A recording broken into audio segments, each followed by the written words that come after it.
Hello everyone, welcome to Story Tube. ഇന്ന് ഞാൻ പറയാനായിട്ട് പോകുന്നത് നസ്രിയ നാസിൻ, ബേസിൽ എന്നിവർ തകർത്ത് അഭിനയിച്ച സൂക്ഷ്മദർശിനി എന്ന സിനിമയുടെ എക്സ്പ്ലനേഷൻ വീഡിയോ ആണ്. വീഡിയോ ഇഷ്ടപ്പെട്ടാൽ ലൈക്ക് ചെയ്യാനും ഷെയർ ചെയ്യാനും കമൻറ്റ് ചെയ്യാനും ഒന്നും മറക്കരുത്. സബ്സ്ക്രൈബും ചെയ്യണേ. ഞാൻ നേരെ കഥയിലേക്ക് കടന്നാലോ. സിനിമ തുടങ്ങുന്നത് സിനിമയിലെ നായികയെ കാണിച്ചുകൊണ്ടാണ്. പ്രിയ എന്നാണ് അവളുടെ പേര്. പ്രിയ ഒരു ഇൻ്റർവ്യൂ അറ്റൻഡ് ചെയ്യുന്നതിന് വേണ്ടി എക്സ്പീരിയൻസ് സർട്ടിഫിക്കറ്റ് ഉണ്ടാക്കാൻ അവളുടെ കൂട്ടുകാരിയുടെ കടയിൽ വന്നിരിക്കുകയാണ്. പിന്നെ കാണിക്കുന്നത് പ്രിയയുടെ വീടാണ്. പ്രിയയുടെ ഭർത്താവിൻ്റെ പേര് ആൻ്റണി എന്നാണ്. ആൻ്റണി ഒരു കമ്പനിയിലെ ഫീൽഡ് എക്സിക്യൂട്ടീവാണ്. ആൻ്റണിയെ കാണിക്കുമ്പോൾ തന്നെ ആൻ്റണിയുടെ ഫോണിലേക്ക് കമ്പനി മാനേജർ വിളിക്കുന്നുണ്ട്. മാനേജർ ആൻ്റണിയോട് പറയുന്നുണ്ട്, ഞാനൊരു കാര്യം പറയാൻ വിളിച്ചതാണ്. നമ്മുടെ ഓഫീസിലെ മൃദുലയ്ക്ക് എല്ലാ തവണത്തെയും പോലെ ഇത്തവണയും ടാർഗറ്റ് അച്ചീവ് ചെയ്യാൻ കഴിഞ്ഞിട്ടില്ല. അവളാണെങ്കിൽ ഇന്നലെ രാത്രി എന്നെ വിളിച്ച് ഒരേ കരച്ചിലായിരുന്നു.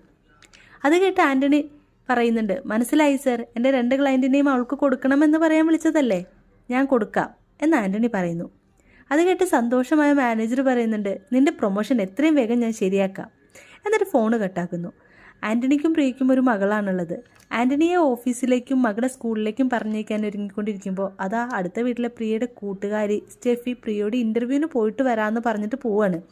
അപ്പോൾ പ്രിയ സ്റ്റെഫിക്ക് ഒരു ഓൾ ദ ബെസ്റ്റ് ഒക്കെ പറയുന്നുണ്ട് കേട്ടോ. അങ്ങനെ അവൾ തന്നെ വേഗം വീട്ടിലേക്ക് കയറിയിട്ട് റെഡിയായിട്ട് കാറെടുത്ത് പുറത്തേക്ക് പോകുന്നു. എങ്ങോട്ടാണെന്നറിയോ? സ്റ്റെഫി പോയ അതേ ഇൻ്റർവ്യൂവിന് തന്നെ. പ്രിയയെ കണ്ട സ്റ്റെഫി, നീ എന്താ ഇൻ്റർവ്യൂവിന് വരുന്ന കാര്യം എന്നോട് പറയാതിരുന്നത് എന്ന് ചോദിക്കുന്നു. വീട്ടിലിരുന്ന് ബോറടിക്കാൻ തുടങ്ങി, അതുകൊണ്ടൊരു ജോലി വേണമെന്ന് പ്രിയ റിപ്ലൈ പറയുകയാണ്. അങ്ങനെ ഇൻ്റർവ്യൂ എല്ലാം കഴിഞ്ഞ് പ്രിയയും സ്റ്റെഫിയും കൂടി വീട്ടിലേക്ക് വരുമ്പോൾ അതാ അവളുടെ വീടിൻ്റെ തൊട്ടടുത്തുള്ള വീട്ടിലേക്ക് പുതിയൊരാൾ താമസത്തിനായിട്ട് വരുന്നുണ്ട്. അതാണ് നമ്മുടെ കഥയിലെ നായകൻ മാനുവൽ. മാനുവൽ എന്നാണ് പേര് കേട്ടോ. മാനുവലിൻ്റെ സ്വന്തം വീടായിരുന്നു അത്. അവൻ്റെ കൂടെ അവൻ്റെ അമ്മയും ഉണ്ടായിരുന്നു. അമ്മയ്ക്ക് ചില ആരോഗ്യ പ്രശ്നങ്ങൾ കാരണം അവനും അമ്മയും കൂടി തറവാട്ടിൽ നിന്ന് സ്വന്തം വീട്ടിലേക്ക് വന്നത് കേട്ടോ. അതോടെ അന്നത്തെ ആ കോളനിയിലെ വാട്സപ്പ് ഗ്രൂപ്പിലെ ചർച്ച മുഴുവൻ മാനുവലിനെ കുറിച്ചായിരുന്നു. ആ ഗ്രൂപ്പിൻ്റെ അഡ്മിൻ മാനുവലിനെ നഴ്സറിയിൽ പഠിപ്പിച്ച സരോജിനി ടീച്ചറായിരുന്നു. നമ്മുടെ പ്രിയയും ആ ഗ്രൂപ്പിലുണ്ട്. ടൗണിലുള്ള ഗ്രേസ് എന്ന വലിയ ബേക്കറി മാനുവലിൻ്റേതാണ്. പോരാത്തതിന് നല്ല ഒന്നാന്തരം തറവാട്ടുകാരാണ് ഇവർ. പിന്നെ ഞാൻ പഠിപ്പിച്ചതുകൊണ്ട് പറയല്ല, ഇത്രയും വിനയവും നിഷ്കളങ്കതയുമുള്ള ഒരു പയ്യൻ ഈ കോളനിയിലെന്നല്ല ഈ പഞ്ചായത്തിൽ പോലും ഉണ്ടാവില്ല. അങ്ങനെ മാനുവലിനെ കുറിച്ചുള്ള കഥകൾ വാട്സപ്പ് ഗ്രൂപ്പിൽ നിറഞ്ഞു തുടങ്ങി. ഇതോടെ അവിടെയുള്ള പെണ്ണുങ്ങളുടെ എല്ലാം കണ്ണിലുണ്ണിയായി മാറി മാനുവൽ. ആ സമയം മാനുവൽ തൻ്റെ വീടിൻ്റെ മുകളിൽ ഒരു ഉടുമ്പിനെ കാണുന്നുണ്ട്. അപ്പം തന്നെ അതിനെ പിടിച്ചിട്ട് ഫ്രൈ ആക്കി അവിടെയുള്ള പുരുഷ കേസരികൾക്കെല്ലാം തന്നെ ഒരു പാർട്ടി കൊടുക്കുകയാണ്. അതോടെ പുരുഷന്മാരുടെ ഇഷ്ടക്കാരനായിട്ടും മാനുവൽ മാറി. പ്രിയയുടെ കൂട്ടുകാരി സ്റ്റെഫി ഒരു സിംഗിൾ മദറാണ്. നമ്മുടെ മാനുവൽ സ്റ്റെഫിയുമായി പെട്ടെന്ന് തന്നെ കമ്പനിയായി. പിന്നെ കാണിക്കുന്നത് തൻ്റെ അമ്മാവനായ റോയ്ക്കും അമ്മാവൻ്റെ മകൻ ജോണിനും തൻ്റെ വീടിൻ്റെ പ്ലാനും തൻ്റെ അയൽപ്പക്കത്തെക്കുറിച്ചുള്ള ഡീറ്റെയിൽസും എല്ലാം പറഞ്ഞു കൊടുക്കുന്നതാണ്. എന്നിട്ട് മാനുവൽ പറയുന്നുണ്ട്, ചൊവ്വാഴ്ച ഞങ്ങളുടെ കോളനിയിൽ ആരും ഉണ്ടാവില്ല. ആകെയുള്ളത് ആൻ്റണിയുടെ ഭാര്യ പ്രിയ മാത്രമാണ്. അതിനാൽ ചൊവ്വാഴ്ച നമ്മുടെ പ്ലാൻ എക്സിക്യൂട്ട് ചെയ്താൽ നന്നായിരിക്കുമെന്ന്. അത് വേണ്ട, പകല് റിസ്ക് ആയിരിക്കും. നമ്മുടെ കഷ്ടകാലത്തിന് ആരെങ്കിലും കണ്ടാൽ എല്ലാം കുളമാവുമെന്ന് റോയ് അങ്കിൾ പറയുന്നുണ്ട്. ഉടനെ ജോൺ പറയുന്നുണ്ട്, പ്ലാനെല്ലാം ഓക്കെയാണ്, ചൊവ്വാഴ്ച വേണ്ട, നമുക്കായി ദൈവം ഒരു ദിവസം തരും, അതിനായി കാത്തിരിക്കാമെന്ന്. പിന്നെ കാണിക്കുന്നത് ആൻ്റണിയുടെ ഓഫീസാണ്. അവിടെ ഒരു മീറ്റിംഗ് നടക്കുകയാണ്. മാനേജർ സംസാരിക്കുന്നുണ്ട്. നമ്മുടെ കമ്പനിയുടെ പ്രധാനപ്പെട്ട 2 അച്ചീവേഴ്സാണ് മൃദുലയും ആൻ്റണിയും.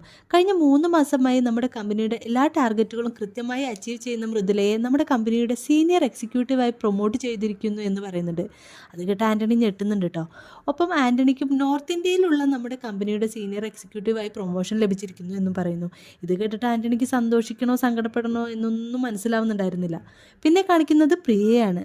പ്രിയയ്ക്ക് ഒരു കോള് വരുന്നുണ്ട്. അന്ന് ഇൻ്റർവ്യൂ അറ്റൻഡ് ചെയ്ത മേളം കമ്പനിയിൽ നിന്ന് കോളായിരുന്നു കേട്ടോ അത്. മാഡം, നിങ്ങൾ ടെക്നിക്കൽ ഇൻ്റർവ്യൂ പാസ്സായിട്ടുണ്ട്, ഇനി മാനേജർ ഇൻ്റർവ്യൂ മാത്രമാണുള്ളത്, അതിൻ്റെ ഡേറ്റ് ഉടനെ അറിയിക്കാമെന്ന് പറഞ്ഞിട്ട് ഫോൺ കട്ട് ചെയ്യുന്നുണ്ട്.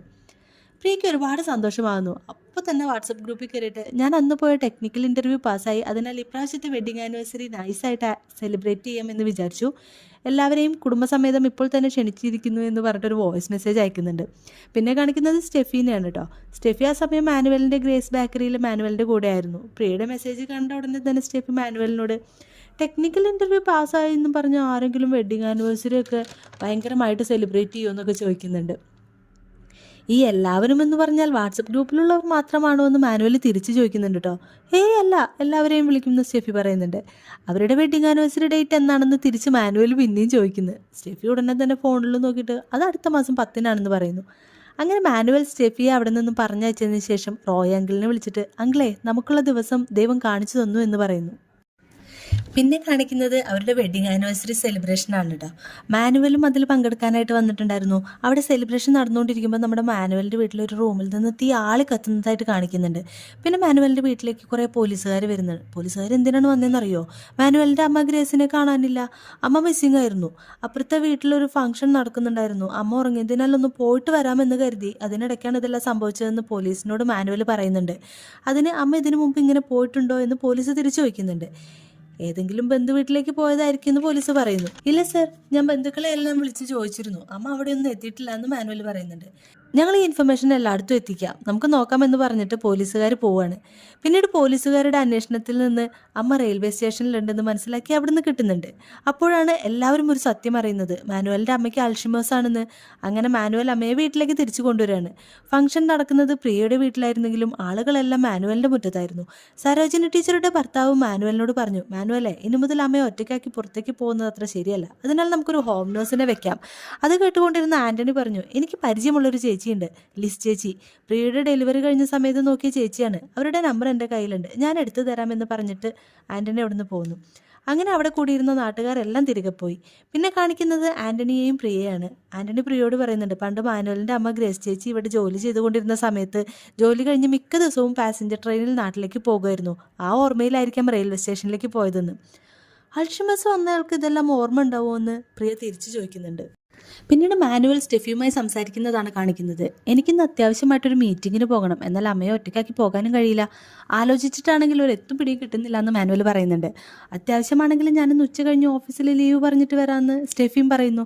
അങ്ങനെ അടുത്ത സീനിൽ മാനുവലിൻ്റെ അടുത്ത് റോയങ്കളും ജോണും വരുന്നുണ്ട്. എന്നിട്ട് ജോൺ ഒരു സ്ട്രിപ്പ് എടുത്തിട്ട് മാനുവലിന് കൊടുത്തിട്ട് പറയുകയാണ്, ഈ ഗുളിക വെള്ളത്തിലോ ജ്യൂസിലോ കലക്കി കൊടുക്കണം, അത് കഴിച്ച് കഴിയുമ്പോൾ ആൾ മയങ്ങിക്കോളും എന്ന് പറയുന്നുണ്ട്. അമ്മച്ചിക്ക് കൂട്ടിന് ആളെ വെക്കണമെന്ന് എല്ലാവരും പറയാൻ തുടങ്ങിയിട്ടുണ്ട്. അതിന് താമസിച്ചാൽ എല്ലാവർക്കും ഡൗട്ട് വന്നു തുടങ്ങും. അതിനാൽ ഈ ചൊവ്വാഴ്ച തന്നെ നമ്മുടെ പ്ലാൻ എല്ലാം നടപ്പിലാക്കണമെന്ന് മാനുവൽ പറയുന്നു. അന്ന് വീട്ടിൽ അമ്മയുടെ കൂടെ സ്റ്റെഫി ഉണ്ടാവും, സ്റ്റെഫിയെ ഞാൻ ഡീൽ ചെയ്തോളാം, ബാക്കിയെല്ലാം നമ്മൾ തീരുമാനിച്ചതുപോലെ അങ്കിൾ വേണം നടത്താമെന്ന് പറയുന്നു. അടുത്ത സീനിൽ പ്രിയ തൻ്റെ കൂട്ടുകാരി സുലുവിനോട്, മാനുവൽ എന്തിനാണ് പോലീസുകാരോട് അവൻ്റെ അമ്മയ്ക്ക് അൾഷിമേഴ്സ് ആണെന്ന് പറഞ്ഞതെന്ന് മനസ്സിലാവുന്നില്ല. അവർക്കാണെങ്കിൽ നമ്മളെക്കാൾ ഓർമ്മശക്തിയുണ്ട്. മുറ്റത്ത് നിന്ന് അകത്തേക്ക് കയറുമ്പോൾ ചെരുപ്പ് ഊരിയിട്ട് കയറാനറിയാം, മഴ പെയ്യുമ്പോൾ തുണി പെറുക്കി വെക്കാനറിയാം, ടാങ്ക് നിറഞ്ഞാൽ മോട്ടോർ സ്വിച്ച് ഓഫ് ആക്കാനറിയാം. ഇതെല്ലാം മാനുവൽ പോയി കഴിഞ്ഞാൽ അവിടെ നടക്കുന്ന കാര്യങ്ങളാണ്. സംശയമുണ്ടെങ്കിൽ നീ 2 ദിവസം അമ്മയൊന്ന് വാച്ച് ചെയ്യ്, നിനക്കും ഡൗട്ട് തോന്നും. അതൊക്കെ ചിലപ്പോൾ സ്റ്റെഫി ചേച്ചി ചെയ്യുന്നതായിരിക്കും എന്ന് സുലു പറയുന്നുണ്ട്. സ്റ്റെഫി ചേച്ചി ഇടയ്ക്കിടയ്ക്ക് അവിടെ പോകാറുണ്ട്. നിനക്ക് എന്തെങ്കിലും സംശയം ഉണ്ടെങ്കിൽ ആ അമ്മയോട് നേരിട്ട് ചോദിച്ചാൽ പോരെ, അതിന് മാനുവലുള്ളപ്പോൾ എങ്ങനെ ചോദിക്കാനാണെന്ന് പ്രിയ പറയുന്നു.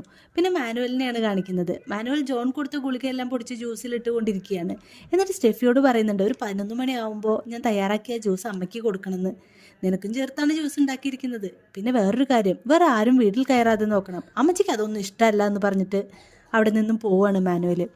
പോകാൻ നേരം റോയ് അങ്കിളിനോട് ഞങ്ങൾ ഇറങ്ങി എന്ന് മെസ്സേജും അയച്ചു. അങ്ങനെ 11 മണിയായപ്പോൾ സ്റ്റെഫി ആ ജ്യൂസുമായി അമ്മച്ചിയുടെ അടുത്ത് വന്നിട്ട് അമ്മച്ചിക്ക് ജ്യൂസ് കൊടുക്കുന്നു. എന്നാൽ അമ്മച്ചി ആ ജ്യൂസിലേക്കൊന്നും നോക്കുക പോലും ചെയ്യുന്നില്ല. അപ്പോഴാണ് മാനുവലിൻ്റെ കോൾ വരുന്നത്, അമ്മച്ചി ജ്യൂസ് കുടിച്ചോ എന്ന് ചോദിച്ചുകൊണ്ട്. ഞാൻ എത്ര പറഞ്ഞിട്ടും അമ്മച്ചി ജ്യൂസ് കുടിക്കുന്നില്ല എന്ന് സ്റ്റെഫി പറയുന്നു. അമ്മച്ചിയുടെ അടുത്ത് നിന്നും കുറച്ച് മാറി നിൽക്കാമോ എന്ന് മാനുവൽ ചോദിക്കുന്നു. എന്നിട്ട് പറയുകയാണ്, അമ്മച്ചി ജ്യൂസ് കുടിക്കുന്നില്ല എങ്കിൽ ഒരു ഗ്ലാസ് സ്റ്റെഫി കുടിച്ച് കാണിക്കി, എന്നിട്ട് അമ്മച്ചിക്ക് കൊടുത്താൽ മതി, അപ്പം അമ്മച്ചി കുടിച്ചോളൂ എന്ന് പറയുന്നുണ്ട്. അത് കേട്ട് തിരികെ വന്ന് സ്റ്റെഫി ഒരു ഗ്ലാസ് ജ്യൂസ് കുടിച്ച് കാണിക്കുന്നു. ഇനി അമ്മച്ചി കുടിക്കുമെന്ന് പറയുന്നു. അത് കേട്ട് അമ്മച്ചി ആ ജ്യൂസ് വാങ്ങി കുടിക്കുന്നുണ്ട്. ആ സമയം റോയ് അങ്കിൾ കാറുമായി മാനുവലിൻ്റെ വീടിൻ്റെ മുമ്പിലൂടെ കറങ്ങി നടക്കുകയായിരുന്നു. ഈ സമയം മാനുവൽ അങ്കിൾ ഒരു മെസ്സേജ് അയച്ചു, അമ്മ ജ്യൂസ് കുടിച്ചു, 1/2 മണിക്കൂറിനുള്ളിൽ അമ്മ ഉറങ്ങുമെന്ന്. അപ്പോഴാണ് റോയ് അങ്കിൾ പ്രിയ മാനുവലിൻ്റെ വീട്ടിലേക്ക് പോകുന്നത് കാണുന്നത്. അപ്പോൾ തന്നെ റോയ് അങ്കിൾ മാനുവലിനെ വിളിച്ച്, ആ അപ്പുറത്തെ വീട്ടിലെ പ്രിയ നമ്മുടെ വീട്ടിലേക്ക് പോകുന്നു എന്ന് പറയുന്നുണ്ട്. അവളെന്തിനാ നമ്മുടെ വീട്ടിലേക്ക് പോകുന്നത്? 20 മിനിറ്റിനുള്ളിൽ അവൾ അവിടെ നിന്ന് മാറിയില്ലെങ്കിൽ നമ്മുടെ എല്ലാ പ്ലാനും പൊളിയും. എന്തായാലും അവിടെ തന്നെ വെയിറ്റ് ചെയ്യാം അങ്കിൾ, ഞാൻ എന്തെങ്കിലും ചെയ്യാൻ പറ്റുമെന്ന് നോക്കട്ടെ എന്ന് മാനുവൽ പറയുകയാണ്. പെട്ടെന്ന് പ്രിയയെ കണ്ട സ്റ്റെഫി, നീ എന്താ ഇവിടെ എന്ന് ചോദിക്കുന്നു. ഞാനൊന്ന് അമ്മച്ചിയെ കാണാൻ വന്നതാണെന്ന് പ്രിയ പറയുന്നു. വേറെ ആരും വീട്ടിൽ കയറ്റരുതെന്ന് മാനുവൽ പറഞ്ഞത് സ്റ്റെഫിക്ക് ഓർമ്മയുണ്ടായിരുന്നു. അത് പ്രിയയോട് എങ്ങനെ പറയുമെന്ന് സ്റ്റെഫിക്ക് അറിയില്ലായിരുന്നു. അകത്തേക്ക് വന്ന പ്രിയയ്ക്ക് അവിടെ ബാക്കിയുണ്ടായിരുന്ന ജ്യൂസ് എടുത്ത് സ്റ്റെഫി കൊടുക്കുന്നു. അപ്പോഴേക്കും മാനുവലിനെ കാണിക്കുന്നു. അമ്മച്ചിയെ നോക്കാൻ ഒരു ചേച്ചിയെ നമ്പർ തരാമെന്ന് പ്രിയയുടെ ഭർത്താവ് ആന്റണി പറഞ്ഞത് മാനുവൽ ഓർക്കുകയാണ്. അപ്പോൾ തന്നെ ആന്റണിയെ വിളിച്ച്, അന്ന് പറഞ്ഞ ആ ചേച്ചിയുടെ നമ്പർ ഒന്ന് തരാമോ, അർജൻറ്റാണെന്ന് മാനുവൽ പറഞ്ഞു. ആന്റണി പ്രിയയെ ഫോൺ ചെയ്തിട്ട്, നമ്മുടെ റൂമിലെ അലമാരയിൽ പഴയ ഫോൺ ഇരിപ്പുണ്ട്, അതിൽ നിന്നെ നോക്കാൻ വന്ന ലിസ് ചേച്ചിയുടെ നമ്പർ എനിക്കൊന്ന് അയച്ചേ, അർജൻറ്റാണ്, നമ്മുടെ മാനുവലിന് വേണ്ടിയാണെന്ന് പറയുന്നു. അങ്ങനെ പ്രിയ സ്റ്റെഫിയെയും അമ്മയോടും പോയിട്ട് വരാമെന്ന് പറഞ്ഞിട്ട് അവിടെ നിന്ന് തൻ്റെ വീട്ടിലേക്ക് പോവുകയാണ്. ആ സമയം നമ്മുടെ സ്റ്റെഫിയെ തന്നെ കാണിക്കുകയാണ്. സ്റ്റെഫി ആണെങ്കിൽ ജ്യൂസ് കുടിച്ച മയക്കത്തിൽ സോഫയിൽ കിടക്കുകയാണ്. എന്നാൽ അമ്മച്ചി അവിടെയൊന്നും കാണാനും ഉണ്ടായിരുന്നില്ല. പിന്നെ നമ്മുടെ റോയ് അങ്കിളിനെ കാണിക്കുന്നുണ്ട്. റോയ് അങ്കിളിൻ്റെ കാറിൻ്റെ പുറകിലെ സീറ്റിൽ അമ്മച്ചി അതാ മയങ്ങി കിടക്കുന്നു. പിന്നെ കാണിക്കുന്നത് റെയിൽ പാലത്തിനരികിൽ ഒരു ശവത്തിന് ചുറ്റും കുറേ ആളുകൾ കൂടി നിൽക്കുന്നതാണ്. അപ്പോൾ തന്നെ പ്രിയയുടെ വീടും കാണിക്കുന്നുണ്ട്. അവിടെ പ്രിയയും അവളുടെ കൂട്ടുകാരി സുലുവും പിന്നെ സരോജിനി ടീച്ചറും ഉണ്ടായിരുന്നു. ആ റെയിൽ പാലത്തിൽ നിന്ന് കിട്ടിയ ബോഡി ഗ്രേസിയുടേതാണോ എന്നറിയാൻ മാനുവലിനെ പോലീസ് കൂട്ടിക്കൊണ്ടുപോയി എന്നാ കേട്ടത് എന്ന് സരോജിനി ടീച്ചർ പറയാണ്. ട്രെയിൻ തട്ടിയതുകൊണ്ട് ആളെ തിരിച്ചറിയാൻ കഴിഞ്ഞിട്ടില്ല, എങ്കിലും ഒരേ പ്രായമാണ് എന്നാണ് അറിയാൻ കഴിഞ്ഞത് എന്നും പറയുന്നുണ്ട്. പിന്നീട് കാണിക്കുന്നത് പോലീസ് സ്റ്റേഷനാണ്. അവിടേക്ക് മാനുവലിൻ്റെ സഹോദരി ഡയാന വരുന്നു. മാനുവൽ ഡയാനയെ പോലീസുകാർക്ക് പരിചയപ്പെടുത്തുകയാണ്. ഡയാന പോലീസിനോട് ഇനി എന്തെങ്കിലും പ്രോസസ്സ് ഉണ്ടോ എന്ന് ചോദിക്കുക. റെയിൽവേ ട്രാക്കിൽ കണ്ട ബോഡി നിങ്ങളുടെ അമ്മയുടേതല്ല എന്ന് തിരിച്ചറിഞ്ഞിട്ടുണ്ടെന്ന് പോലീസ് മറുപടി പറയുന്നുണ്ട്. പിന്നെ വീട് മുതൽ റെയിൽവേ സ്റ്റേഷൻ വരെയുള്ള എല്ലാ CCTV ഫുട്ടേജും ഞങ്ങൾ ചെക്ക് ചെയ്തു, എന്നാൽ അതിലൊന്നും അമ്മച്ചിയെ കാണാനുണ്ടായിരുന്നില്ല എന്നാണ് പോലീസ് പറയുന്നത്. അമ്മച്ചി റെയിൽവേ സ്റ്റേഷനിലേക്ക് പോകുന്ന വഴി മുഴുവൻ ഓർമ്മയും പോയിട്ടുണ്ടാവും. അതുകൊണ്ട് തന്നെ എങ്ങോട്ട് പോകണമെന്നറിയാതെ അവിടെ എവിടെയെങ്കിലും കറങ്ങി നടക്കുന്നുണ്ടാവും എന്നും പറയുന്നു. പിന്നെ കാണിക്കുന്നത് പ്രിയയും സുലുവിനെയും ആണ്. സുലു പ്രിയയോട് നീ അന്ന് അമ്മച്ചിയുടെ അടുത്ത് നിന്നും വന്നില്ലായിരുന്നെങ്കിൽ അമ്മച്ചി മിസ്സാകില്ലായിരുന്നു എന്ന് പറയുകയാണ്. അപ്പോഴാണ് പ്രിയ ആന്റണി മാനുവലിന് വേണ്ടിയിട്ട് ഫോൺ നമ്പർ ചോദിച്ചത് കൊണ്ടാണല്ലോ തനിക്ക് അവിടെ നിന്ന് പോരേണ്ടി വന്നതെന്ന് ഓർക്കുന്നു. ഉടൻ തന്നെ പ്രിയ ലിസ് ചേച്ചിയെ ഫോൺ ചെയ്തിട്ട് ചേച്ചി മാനുവൽ എന്നുള്ള വിളിച്ചിരുന്നു എന്ന് ചോദിക്കുകയാണ്. അതിന് ലിസ് ചേച്ചി മാനുവൽ എന്നൊരാൾ വിളിച്ചിട്ടില്ലല്ലോ എന്ന് മറുപടി കൊടുക്കുന്നു. അത് കേട്ട് പ്രിയ സുലുവിനോട് മാനുവൽ അന്ന് അവിടുന്ന് എന്നെ മാറ്റിയതാണ്. എന്നെ എന്തിനായിരിക്കും മാറ്റിയത്? അമ്മച്ചിയുടെ മിസ്സിങ്ങിൻ്റെ കാരണം മാനുവൽ തന്നെ ആവുമോ? അതോ ഞാൻ അവിടെയുള്ള കാര്യം മാനുവൽ എങ്ങനെ അറിഞ്ഞു? എന്തായാലും സ്റ്റെഫി ആയിരിക്കില്ല പറഞ്ഞത്. ഒരു കാര്യം ഇപ്പോൾ എനിക്ക് ഉറപ്പുണ്ട്, എന്തായാലും ഇതിൽ മാനുവൽ ഒറ്റയ്ക്കല്ല എന്ന് പറയുകയാണ് പ്രിയ. അതേസമയം മാനുവലിൻ്റെ സഹോദരി ഡയാനയെ കാണിക്കുന്നു. പ്രിയ ഡയാനയെ കാണാനായിട്ട് വരുന്നുണ്ട്. എന്നിട്ട് ഡയാനോട് നിങ്ങൾ ന്യൂസിലാൻഡിലാണല്ലേ താമസിക്കുന്നത്, അവിടെ എന്താ ബിസിനസ്സാണോ എന്നൊക്കെ ചോദിക്കുന്നു. അതെ, അവിടെ ഒരു സ്റ്റാർട്ടപ്പ് കമ്പനിയാണെന്ന് ഡയാന പറയുന്നുണ്ട്.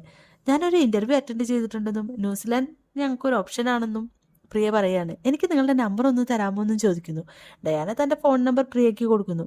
എന്നിട്ട് ഡയാന മാനുവലിൻ്റെ അടുത്തേക്ക് വന്നിട്ട് മാനുവലെ, എന്തായാലും ഞാൻ നാളെ തിരിച്ച് ന്യൂസിലാൻഡിലേക്ക് പോകും, നീ വേണം എല്ലാവരോടും പറയാൻ, ഞാൻ പറഞ്ഞാൽ ശരിയാവില്ല എന്നും പറയുന്നു. നമുക്ക് ഞാൻ നോക്കിക്കോളാം, നിനക്ക് തിരിച്ചു പോയിട്ട് ആവശ്യമുള്ളതല്ലേ, അത് നടക്കട്ടെ എന്ന് മാനുവൽ പറയുന്നു. അങ്ങനെ അടുത്ത ദിവസം ഡയാന ന്യൂസിലാൻഡിലേക്ക് പോവാണ്. അന്ന് രാത്രി മാനുവൽ ജാറ് കണക്കിന് ആസിഡ് തൻ്റെ വീട്ടിലേക്ക് കൊണ്ടുവരുന്നതായിട്ട് കാണിക്കുന്നുണ്ട്. അപ്പോൾ തന്നെ പ്രിയയെയും കാണിക്കുന്നുണ്ട്. ഉറക്കത്തിലായിരുന്ന പ്രിയ എന്തോ തോന്നി ഉറക്കത്തിൽ നിന്ന് എഴുന്നിട്ട് മാനുവലിൻ്റെ വീട്ടിലേക്ക് തൻ്റെ വീടിൻ്റെ ജനൽ വഴി നോക്കുകയാണ്. അപ്പോൾ മാനുവലിൻ്റെ വീട്ടിൽ മാനുവലിൻ്റെ അമ്മയെ കാണുന്നുണ്ട്. ആ സമയം ആൻ്റണി പ്രിയയുടെ അടുത്ത് വന്നിട്ട് നീ ഇവിടെ എന്തെടുക്കുകയാണെന്ന് ചോദിക്കുകയാണ്. അപ്പോൾ പ്രിയ ഞാൻ അമ്മച്ചിയെ കണ്ടു ആൻ്റണി എന്ന് പറയുന്നു. അമ്മച്ചിയെയോ? അത് നിനക്ക് തോന്നിയതാവുമെന്ന് ആൻ്റണി പറയുന്നു. ഇല്ല, ഞാൻ ശരിക്കും കണ്ടതാണ് എന്ന് പ്രിയ പറയാ. എന്നാൽ ചിലപ്പോൾ അമ്മച്ചിയെ കിട്ടിക്കാണുമെന്ന് പറയുന്നു. അടുത്ത ദിവസം രാവിലെ ആൻ്റണി മാനുവലിനെ ഫോൺ ചെയ്ത് അമ്മച്ചിയെ കിട്ടിയോ എന്ന് ചോദിക്കുന്നു. ഇല്ല എന്ന് മാനുവൽ മറുപടിയും പറയുന്നു. അപ്പോൾ തന്നെ ആൻ്റണി പ്രിയയോട് ഞാൻ പറഞ്ഞില്ലേ നിനക്ക് തോന്നിയതായിരിക്കുന്നത്, അവൻ ഇപ്പോഴും അമ്മച്ചിയെ തിരഞ്ഞുകൊണ്ടിരിക്കുകയാണെന്നും പറയുന്നു. പിന്നീട് കാണിക്കുന്നത് പ്രിയ സുലുവിനോടും അസ്മയോടും അമ്മച്ചിയെ കണ്ട കാര്യം പറയുന്നു. അതിന് അസ്മ നീ എന്താ പറഞ്ഞു വരുന്നത് എന്ന് ചോദിക്കുകയാണ്. അമ്മച്ചിയെ കാണാനില്ലെന്ന് മാനുവൽ ചുമ്മാ പറയുന്നതാണ്. മാനുവൽ അമ്മച്ചിയെ വീട്ടിൽ തന്നെ പൂട്ടിയിട്ടിട്ട് അവിടെയില്ലെന്ന് വെറുതെ പറയുന്നതാണ്. അത് നമുക്കെങ്ങനെ അറിയാൻ പറ്റുമെന്ന് സുലു ചോദിക്കുന്നു. മാനുവൽ എല്ലാ ദിവസവും രാത്രി പുറത്തു പോകാറുണ്ട്. ഇന്ന് രാത്രി മാനുവൽ പുറത്തു പോയി കഴിയുമ്പോൾ ഞാൻ ആ വീട്ടിൽ പോയി നോക്കാം. ആ സമയം നിങ്ങൾ രണ്ടുപേരും ഫോണിലൂടെ മാനുവലോ വേറെ ആരെങ്കിലും ഒക്കെ വരുന്നുണ്ടോ എന്ന് എനിക്ക് സിഗ്നൽ തരണമെന്നും പ്രിയ പറയുന്നു. പിന്നീട് രാത്രി മാനുവൽ പുറത്തേക്ക് പോകുന്നതായിട്ട് കാണിക്കുകയാണ്. ആ സമയം പ്രിയ ആൻ്റണിക്കും കുഞ്ഞിനും ഫുഡ് കൊടുത്ത് സുലുവിനെയും അസ്മയെയും കോൾ ചെയ്ത് നേരെ മാനുവലിൻ്റെ വീട്ടിലേക്ക് മതിൽ ചാടി ജനലിലൂടെ നോക്കുകയാണ്. അങ്ങനെ പ്രിയ മാനുവലിൻ്റെ വീട് ചെക്ക് ചെയ്തുകൊണ്ടിരിക്കുമ്പോൾ വീടിനകത്തുള്ള ഒരാൾ പ്രിയയെ കണ്ട് പേടിക്കുകയാണ്. അത് ജോണായിരുന്നു. റൂമിനുള്ളിൽ ഇരുട്ടായതിനാൽ പ്രിയയ്ക്ക് അകത്തുള്ളതൊന്നും കാണാൻ കഴിഞ്ഞിട്ടില്ല. പ്രിയയെ കണ്ട ജോൺ മാനുവലിനെ ഫോൺ ചെയ്തിട്ട് പ്രിയ നമ്മുടെ വീട് മുഴുവൻ സെർച്ച് ചെയ്യുകയാണെന്ന് പറയാണ്. അത് കേട്ട ഉടനെ മാനുവൽ തിരിച്ച് വീട്ടിലേക്ക് വരുന്നുണ്ട്. എന്നിട്ട് വീടിന് ചുറ്റും പ്രിയയെ തിരഞ്ഞു നടക്കുന്നു. പ്രിയ തിരികെ തൻ്റെ മതിൽ ചാടാൻ തുടങ്ങുമ്പോഴേക്കും മാനുവൽ കൈയോടെ പിടികൂടുന്നു. പ്രിയ എന്താ ഇവിടെ ഈ സമയത്ത്? മാനുവൽ ചോദിക്കുകയാണ്. ആരുമില്ലാത്ത സമയത്ത് വീട്ടിൽ കയറുന്നത് മോശമല്ലേ? നിനക്ക് മതിലുചാട്ടമൊക്കെ ശീലമായിരിക്കും, പക്ഷെ അത് ഈ കുടുംബത്തിലേക്ക് വേണ്ട എന്നും പറഞ്ഞ് പ്രിയയെ പറഞ്ഞു വിടുന്നു. എന്നിട്ട് മാനുവൽ തൻ്റെ വീടിൻ്റെ ചുറ്റും പോയി നോക്കുന്നു. ആ സമയം ടോയ്ലറ്റിൽ നിന്ന് പൈപ്പ് ലീക്കായി വെള്ളം വീഴുന്നത് കാണാണ്. അതിൻ്റെ ഒരു ഫോട്ടോ എടുത്തിട്ട് വീടിൻ്റെ അകത്തേക്ക് കയറിയിട്ട് ജോണിൻ്റെ അടുത്ത് എത്തിയിട്ട് പറയാണ് പൈപ്പ് ലീക്കാണ്. പൈപ്പ് ലീക്കാണോ? നമ്മളെന്ത് ചെയ്യുമെന്ന് ജോൺ തിരിച്ച് ചോദിക്കുന്നു. അതിന് മാനുവൽ അങ്കിൾ അന്നേ പറഞ്ഞതാണ് വലിയ പ്ലാനിങ് ഒന്നും നിൽക്കണ്ട, ആ പറമ്പിലെങ്ങാനും ഒരു കുഴി എടുത്തിട്ട് മൂടിയാൽ മതിയെന്ന്. എന്നാൽ നിന്റെ ഒരാളുടെ നിർബന്ധം കാരണമാണ് ഇതെല്ലാം ചെയ്തു കൂട്ടുന്നത്. ഇതിപ്പോൾ റിസ്ക് ആണെങ്കിൽ ബോഡി ഇവിടെ വെക്കുന്നത് സേഫ് അല്ല, എങ്ങോട്ടെങ്കിലും മാറ്റണമെന്ന് ജോൺ പറയാണ്. ബോഡിയൊന്നും മാറ്റാൻ പറ്റില്ല, നീ വേഗം പോയി അത് ചെയ്തു തീർക്കുമെന്ന് മാനുവൽ പറയുന്നു.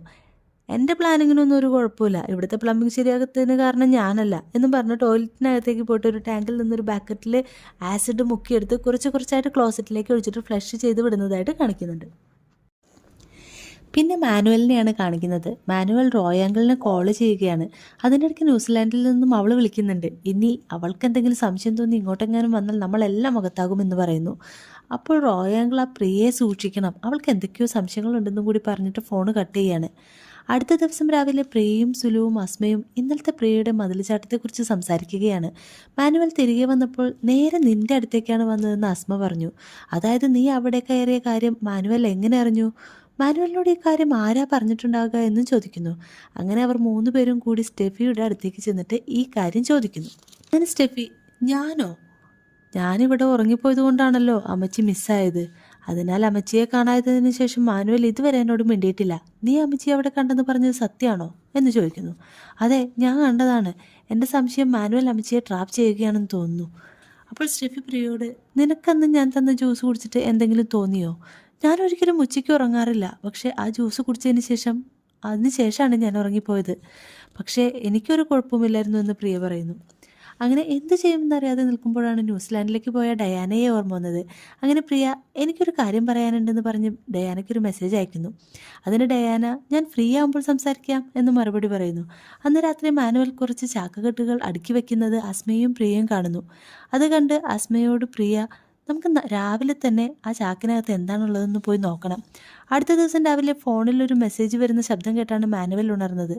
ആ മെസ്സേജ് കണ്ട മാനുവൽ വേഗം തന്നെ ജോണിൻ്റെ അടുത്ത് ചെന്നിട്ട്, എടാ വേഗം പോയി നിൻ്റെ ജോലിയെല്ലാം തീർക്കുക, ന്യൂസിലാൻഡിൽ നിന്നും അവൾ വരുന്നുണ്ട്, ഇന്ന് രാത്രിയിലുള്ള ഫ്ലൈറ്റിന് പുറപ്പെടും, നാളെ വൈകിട്ട് ഇവിടെ എത്തുമെന്ന് പറയുന്നു. അതെങ്ങനെ ശരിയാകും, പണിയൊന്നും കഴിഞ്ഞിട്ടില്ല എന്ന് ജോൺ പറയുന്നു. നീ എന്തെങ്കിലും പറഞ്ഞ് അവളെ ബ്ലോക്ക് ചെയ്യുമെന്ന് പറയുന്നു. ഞാൻ എൻ്റെ മാക്സിമം നോക്കി, ഇനി അവളെ പിടിച്ചു നിർത്താൻ കഴിയില്ല, ഇന്ന് ഉച്ചയ്ക്ക് മുമ്പ് എല്ലാം റെഡിയാക്കണമെന്നും പറഞ്ഞ് റോയ് അങ്കിളിന് ഫോൺ ചെയ്തിട്ട് ഈ ഒരു കാര്യം പറയുന്നു. നാളെ നീ തന്നെ പോയി അവളെ പിക്ക് ചെയ്യണം, ഒരു കാരണവശാലും ആരും അവളെ കോണ്ടാക്ട് ചെയ്യരുത് എന്നും പറയുന്നു. ഇവിടെ ഇപ്പോൾ ക്ലീൻ ചെയ്താലും അവളെ ഇങ്ങോട്ട് കൊണ്ടുവരാൻ പറ്റില്ല, ഞങ്ങൾ ബാക്കി പണി തീർത്തിട്ട് നാളെ എല്ലാം പാക്ക് ചെയ്യാം, അങ്കിൾ ഇപ്പോൾ തന്നെ നമ്മുടെ അടുത്ത പ്ലാനിൻ്റെ പണി നോക്കിക്കോ എന്ന് പറയുന്നുണ്ട്. എല്ലാ പണിയും തീർക്കണം എന്നും കൂടെ പറയുന്നു. അങ്ങനെ മാനുവൽ അവിടെയുള്ള എല്ലാ സാധനങ്ങളും പാക്ക് ചെയ്ത് പുറത്തേക്ക് പോകുന്നു. ആ സമയം പ്രിയയും അസ്മയെയും സുലുവിനെയും കാണിക്കുന്നു. പ്രിയ അവരോട് മാനുവൽ പുറത്തേക്ക് പോയി, നിങ്ങൾ പോയി ആ ചാക്കിൽ എന്താണെന്ന് നോക്കാൻ പറയാണ്. അപ്പോൾ തന്നെ അവർ മാനുവലിൻ്റെ വീട്ടിലേക്ക് പോവാണ്. സുലു അസ്മയോട് പറഞ്ഞു, നീ കോളിംഗ് ബെൽ അടിക്കുന്നത് പോലെ അഭിനയിക്കണം, ഞാൻ ചാക്കിൽ എന്താണെന്ന് നോക്കാമെന്ന്. എന്നാൽ അസ്മയാവട്ടെ കോളിംഗ് ബെൽ അടിക്കുന്നതായിട്ട് അഭിനയിക്കാൻ പറഞ്ഞിട്ട് നേരെ പോയി കോളിംഗ് ബെൽ അടിക്കാൻ തുടങ്ങി. സുലു ചാക്കുകെട്ടുകൾ എന്താണെന്ന് ചെക്ക് ചെയ്യാനും തുടങ്ങി. ചാക്കുകെട്ടുകൾ ടോയ്ലറ്റിൽ നിന്നും വെള്ളം വിളിക്കാവുന്നത് കാണാതിരിക്കാൻ വേണ്ടി വെച്ചതായിരുന്നു. അത് കണ്ടുപിടിച്ച സുലു അതിൻ്റെ ഒരു ഫോട്ടോ എടുത്തിട്ട് പ്രിയയ്ക്ക് അയച്ചു കൊടുത്തിട്ട് പറയുന്നുണ്ട്, ഇവിടെ മാത്രം പുതിയ പെയിൻ്റ് അടിച്ചിട്ടുണ്ട്, അത് ചാക്ക് വെച്ച് മറച്ചിരിക്കുകയാണെന്ന് പറയാണ്. ആ സമയം കോളിംഗ് ബെല്ലിൻ്റെ സൗണ്ട് കേട്ടിട്ട് മാനുവലിനെ വിളിച്ചിട്ട് ജോൺ പറയുകയാണ്, 2 പെണ്ണുങ്ങൾ പുറത്ത് വന്ന് ബെല്ലടിക്കുന്നുണ്ട്, ഇവളൊക്കെ എന്തിനാണ് എൻ്റെ വീട്ടിലേക്ക് വരുന്നതെന്ന് മാനുവൽ പറയുന്നു. നീ അവരെ എന്തെങ്കിലും പറഞ്ഞ് ഒഴിവാക്കാൻ നോക്ക്. ജോൺ വാതിൽ തുറന്നു. ജോണിനെ കണ്ട് പേടിച്ച് അസ്മയും സുലുവും തിരികെ പോകുന്നു. പ്രിയയ്ക്ക് ആൻ്റണിയുടെ കോൾ വരികയാണ്. നീ അറിഞ്ഞോ, അമ്മച്ചി തിരിച്ചു കിട്ടി. മാനുവൽ അമ്മച്ചിയെ കൊണ്ടുവരുന്നുണ്ട്. ബസ് സ്റ്റാൻഡിൽ ഒറ്റയ്ക്ക് നിന്നിരുന്ന അമ്മച്ചിയെ ആരോ ഒരാൾ ഓൾഡ് ഏജ് ഹോമിൽ കൊണ്ടാക്കി, അവിടെ നിന്നാണ് അമ്മച്ചിയെ കിട്ടിയതെന്ന് പറയുന്നു. അതൊക്കെ കേട്ട് പ്രിയയ്ക്ക് എന്താണ് സംഭവിക്കുന്നതെന്ന് മനസ്സിലാവുന്നില്ലായിരുന്നു. അങ്ങനെ മാനുവൽ അമ്മച്ചിയെ കൂട്ടി വീട്ടിലെത്തി. അമ്മച്ചിയെ കാണാനായിട്ട് ആ കോളനിയിലെ എല്ലാവരും തന്നെ വന്നിട്ടുണ്ടായിരുന്നു. അമ്മ വെറുതെ മാനുവലിനെ സംശയിച്ചു എന്ന് പറഞ്ഞ് അവിടെ നിന്ന് പോകുന്നു. എന്നാൽ അതിൽ എന്തൊക്കെയോ സംശയം തോന്നിയ പ്രിയ മാനുവലിൻ്റെ സഹോദരി ഡയാനയ്ക്ക് ഒരു വോയിസ് അയക്കുന്നുണ്ട്. ഡയാന, എനിക്ക് നിന്നോടൊന്ന് സംസാരിക്കണം എന്ന് പറഞ്ഞിട്ട്. അപ്പോഴാണ് സിനിമയിൽ ഒരു ചെറിയ ട്വിസ്റ്റ് വരുന്നത്. ഡയാനയുടെ ആ ഫോൺ മാനുവലിൻ്റെ കയ്യിലായിരുന്നു. അങ്ങനെ അടുത്ത ദിവസം മാനുവൽ തൻ്റെ അമ്മയും കുട്ടി തറവാട്ടിലേക്ക് തന്നെ തിരികെ പോകുന്നതായിട്ടാണ് കാണിക്കുന്നത്. അന്നായിരുന്നു പ്രിയയുടെയും സ്റ്റെഫിയുടെയും ഇൻ്റർവ്യൂ. അവർ 2 പേരും ഇൻ്റർവ്യൂവിന് പുറപ്പെട്ടു. എന്നാൽ പ്രിയയ്ക്ക് ഇപ്പോഴും എന്തൊക്കെയോ സംശയങ്ങളുണ്ടായിരുന്നു. അതിനാൽ പ്രിയ ഡയാനയുടെ ഫോണിലേക്ക് കോൾ ചെയ്യുന്നു. ഡയാനയുടെ ഫോൺ മാനുവലിൻ്റെ കയ്യിലായതിനാൽ അവൻ അത് കട്ട് ചെയ്യുകയും പിന്നീട് സ്വിച്ച് ഓഫ് ചെയ്യുകയും ചെയ്തു. പിന്നീട് പ്രിയ വിളിക്കുമ്പോൾ ഫോൺ സ്വിച്ച് ഓഫ് ആയിരുന്നു. അത് കേട്ട് പ്രിയ സ്റ്റെഫിയോട്, ഡയാന ന്യൂസിലൻഡിലേക്ക് പോയില്ലെന്നാണ് തോന്നുന്നത്, ഞാനിപ്പോൾ വിളിച്ചത് ഇൻ്റർനാഷണൽ കോളാണ്, ഇതിൽ സ്വിച്ച് ഓഫ് എന്ന് ആദ്യം പറഞ്ഞത് മലയാളത്തിലാണ്, അതെങ്ങനെ ശരിയാകും, ഡയാന പോയത് നമ്മളൊക്കെ കണ്ടതല്ലേ എന്ന് സ്റ്റെഫി ചോദിക്കുന്നു. അങ്ങനെ ഇൻ്റർവ്യൂവിന് പോകുന്ന വഴി പ്രിയ തൻ്റെ കൂട്ടുകാരിയെ മീറ്റ് ചെയ്ത് അവളുടെ കയ്യിൽ എന്തോ ഒരു സാധനം കൊടുത്തിട്ട് എന്തൊക്കെയോ കാര്യങ്ങൾ ചോദിച്ചറിയുന്നുണ്ട്. പിന്നീട് അവർ ഇൻ്റർവ്യൂവിന് പോവുകയും ചെയ്തു. ഡയാന വിളിച്ചിട്ട് കിട്ടാത്തതിനാൽ അവളെക്കുറിച്ചുള്ള ഡീറ്റെയിൽസ് എല്ലാം ഇൻസ്റ്റയിൽ തപ്പുകയാണ് നമ്മുടെ പ്രിയ. അപ്പോഴാണ് അടുത്ത ട്വിസ്റ്റ്. ഡയാന ന്യൂസിലൻഡിൽ അതിഥി എന്ന പെൺകുട്ടിയുമായിട്ട് റിലേഷനിലാണ്. അവർ ലെസ്ബിയൻ റിലേഷൻഷിപ്പായിരുന്നു. ആ സമയം അതിഥിയെയും കാണിക്കുന്നുണ്ട്. അതിഥി ആ സമയം കൊണ്ട് ഇവിടെ നമ്മുടെ എയർപോർട്ടിൽ എത്തിയിട്ടുണ്ടായിരുന്നു. അപ്പോൾ മാനുവൽ അതിഥിയെ വിളിച്ചിട്ട്, അതിഥി എൻ്റെ കാറൊന്ന് ബ്രേക്ക് ഡൗൺ ആയി, ഞാൻ എൻ്റെ ലൊക്കേഷൻ അയക്കാൻ ടാക്സി വിളിച്ചിട്ട് ഇങ്ങോട്ട് വരുമോ എന്ന് ചോദിക്കുന്നു. അങ്ങനെ ഒരു ടാക്സി പിടിച്ചിട്ട് അതിഥി എത്തി. അതിഥി മാനുവലിനോട് ഡയാന വന്നില്ലേ എന്ന് ചോദിക്കുന്നു. ഡയാന അമ്മച്ചിയുടെ കൂടെ ബേക്കറിയിലുണ്ട്, നമുക്ക് അങ്ങോട്ട് പോകാമെന്ന് പറയുന്നു. ആ സമയം പ്രിയയും കാണിക്കുന്നുണ്ട്. പ്രിയ അതിഥിക്ക് ഇൻസ്റ്റഗ്രാമിൽ ഡയാന ന്യൂസിലാൻഡിലെത്തിയോ, ഞാൻ ഡയാനയുടെ ഫ്രണ്ടാണ് എന്ന് പറഞ്ഞ് മെസ്സേജ് അയക്കുന്നു. അതേസമയം മാനുവലിന് റോയ് അങ്കിളിൻ്റെ കോളും വരുന്നുണ്ട്. മാനുവൽ വണ്ടി സൈഡാക്കിയിട്ട് ഒരു 5 മിനിറ്റ് ഇപ്പോൾ വരാമെന്ന് പറഞ്ഞിട്ട് കോൾ അറ്റൻഡ് ചെയ്തിട്ട് പുറത്തേക്ക് പോവാണ്. ആ സമയം പ്രിയയുടെ മെസ്സേജ് കണ്ട അതിഥി, ഇല്ല ഡയാന കേരളത്തിലാണല്ലോ, ഞാൻ അവളെ കാണാനായി കേരളത്തിൽ എത്തിയതേ ഉള്ളൂ, മാനുവലിൻ്റെ കൂടെ ഡയാനയുടെ അടുത്തേക്ക് പോവുകയാണെന്ന് പറയുന്നു. പ്രിയ അതിഥിയുടെ നമ്പർ വാങ്ങി അതിഥിയെ കോൾ ചെയ്യുന്നു. അതിഥി ഡയാനയുടെ അടുത്ത് എത്തിയോ എന്ന് ചോദിക്കുന്നു. ഇല്ല, ഞാൻ അവളെ കാണുന്നതിന് ഫാമിലി ബേക്കറിയിലേക്ക് പോവുകയാണെന്ന് പറയുന്നു. അതിന് ഡയാന ന്യൂസിലാൻഡിലേക്ക് പോകുവാൻ എയർപോർട്ടിലേക്ക് പോകുന്നത് ഇവിടെ എല്ലാവരും കണ്ടതാണ്, മാത്രവുമല്ല അവൾ ന്യൂസിലാൻഡിലെത്തിയെന്നും പറഞ്ഞ് എനിക്ക് മെസ്സേജ് അയച്ചിരുന്നു എന്നും പറയുന്നു. ഇല്ല, അന്ന് ഡയാന ഫ്ലൈറ്റിൽ കയറിയില്ല, മാനുവൽ അമ്മച്ചിയെ കിട്ടിയെന്നും പറഞ്ഞ് ഡയാനയെ തിരികെ വീട്ടിലേക്ക് കൂട്ടിക്കൊണ്ടുപോയി എന്നും പറഞ്ഞു. അമ്മച്ചിയുടെ ഒരു വീഡിയോ പ്രിയയ്ക്ക് അയച്ചു കൊടുക്കുന്നുണ്ട്. ആ സമയം മാനുവൽ റോയ് അങ്കിളുമായിട്ട് സംസാരിക്കുകയാണ്. അവൾ എന്ത് പറഞ്ഞു എന്ന് ചോദിക്കുകയാണ്. അവൾ ഒന്നിനും സമ്മതിക്കുന്നില്ല, ഡയാന കണ്ടിട്ടേ പോകൂ എന്ന് പറയുന്നു. മാനുവൽ ഇതാണ് മറുപടി കൊടുത്തത്. എന്ത് ചെയ്യണം? അപ്പോൾ റോയ് അങ്കിൾ ഫോൺ ഒരാളുടെ കയ്യിൽ കൊടുക്കുന്നുണ്ട് കേട്ടോ. എന്ത് ചെയ്യണം എന്ന് ചോദിക്കുന്നുണ്ടെന്ന് പറഞ്ഞിട്ട്. ഇതാണ് അടുത്ത ടെസ്റ്റ്. ആ ഫോണ് കൊണ്ടു കൊടുത്തത് ആരുടെ കയ്യിലാണെന്നല്ലേ? മാനുവലിൻ്റെ അമ്മച്ചിയുടെ കയ്യിലായിരുന്നു. അമ്മച്ചി ആ ഫോൺ വാങ്ങിയിട്ട് അവൾക്ക് ഡയാനയല്ലേ കാണേണ്ടത്, കാണിച്ചു കൊടുത്തേക്ക് എന്ന് പറയുന്നു. പിന്നെ പ്രിയയാണ് കാണിക്കുന്നത്. അതിഥിയോട് താൻ അപകടത്തിലാണെന്ന് മാനുവലിൻ്റെ കൂടെ പോകരുതെന്നും പ്രിയ പറയുന്നുണ്ട്. പിന്നെ അതിഥിയെ കാണിക്കുന്നു. അതിഥി മെസ്സേജ് വായിച്ചു കൊണ്ടിരിക്കുമ്പോൾ മാനുവൽ അടുത്തേക്ക് വന്നിട്ട് ഡയാനയെ കാണണ്ടേ എന്ന് ചോദിച്ചിട്ട് മയങ്ങാനുള്ള സ്പ്രേ എടുത്ത് മുഖത്തേക്ക് അടിക്കുന്നു. പ്രിയ ആ സമയം അതിഥി പറഞ്ഞതനുസരിച്ച് മാനുവലിൻ്റെ ബേക്കറിയിൽ പോയി അവിടെ വെയിറ്റ് ചെയ്യുന്നു. എന്നാൽ വൈകുന്നേരമായിട്ടും അവിടെ ആരും വരുന്നതായിട്ട് കണ്ടില്ല. അതിഥിയുടെ ഫോൺ സ്വിച്ച് ഓഫ് ആയിരുന്നു. അങ്ങനെ പ്രിയ അവിടെ നിന്നും പോകാൻ ഇറങ്ങുമ്പോഴാണ് മാനുവലിൻ്റെ ബേക്കറിയുടെ പുതിയ ഔട്ട്ലെറ്റ് തുറക്കാൻ പോവുകയാണെന്ന് അറിയുന്നത്. ഉടൻ തന്നെ പ്രിയ തൻ്റെ കാറെടുത്ത് അവിടേക്ക് പോയി. ആ സമയം പ്രിയയ്ക്ക് ലാബിൽ വർക്ക് ചെയ്യുന്ന കൂട്ടുകാരിയുടെ ഒരു കോൾ വരുന്നുണ്ടായിരുന്നു. കോൾ അറ്റൻഡ് ചെയ്ത് പ്രിയ എന്തേ റിസൾട്ട് കിട്ടിയോ എന്ന് ചോദിക്കുന്നു. എടി, ഇതേതോ കുഴപ്പം പിടിച്ച കേസാണ്, നീ തന്ന സാമ്പിളിൽ ആസിഡും ഹ്യൂമൻ ബോൺസും ഉണ്ടായിരുന്നു, അതിനാൽ ആവശ്യമില്ലാത്തതിലൊന്നും തലയിടാതെ പോലീസിനെ വിളിച്ച് കാര്യം പറയാൻ നോക്കുമെന്ന് പറയുന്നു. ഇൻ്റർവ്യൂവിന് പോകുന്ന ടൈമിൽ പ്രിയ ഒരു കൂട്ടുകാരെ കണ്ടിട്ട് എന്തൊക്കെയോ പറഞ്ഞു, എന്തൊക്കെയോ കൊടുത്തു എന്നൊക്കെ നേരത്തെ പറഞ്ഞിട്ടുണ്ടായിരുന്നില്ലേ, ആ ഒരു സംഭവമാണത്. അത് മാനുവലിൻ്റെ വീട്ടിൽ നിന്ന് പ്രിയ കൊണ്ടുവന്ന കുറച്ച് സാധനങ്ങളായിരുന്നു. അത് ടെസ്റ്റ് ചെയ്യാനായിട്ട് കൊടുത്തതാണ്. പുതിയ ബേക്കറിയുടെ അടുത്തെത്തിയ പ്രിയ പോലീസിനെ വിളിച്ച് പറയുന്നുണ്ട് കാര്യങ്ങൾ. മാഡം പാനിക് ആക്കണ്ട, ഞങ്ങൾ ഉടനെ എത്താമെന്ന് പോലീസുകാർ മറുപടിയും കൊടുക്കുന്നുണ്ട്. അങ്ങനെ പ്രിയ മെല്ലെ അകത്തേക്ക് കയറി നോക്കിയപ്പോൾ അതിഥിയെ ഒരു ടേബിളിൽ കിടത്തിയിട്ട് മാനുവൽ, റോയ്, ജോൺ ഇവരെല്ലാം ചുറ്റും നിൽക്കുകയാണ്. ഇത് കണ്ട് പേടിച്ച് പ്രിയ തൻ്റെ വണ്ടിയുടെ അടുത്തേക്ക് ഓടിപ്പോകുന്നു. എന്നാൽ പ്രിയയുടെ ശബ്ദം മാനുവൽ കേൾക്കുന്നുണ്ടായിരുന്നു. മാനുവൽ പ്രിയയെ പിടിക്കാനായിട്ട് ഓടി വരുന്നു.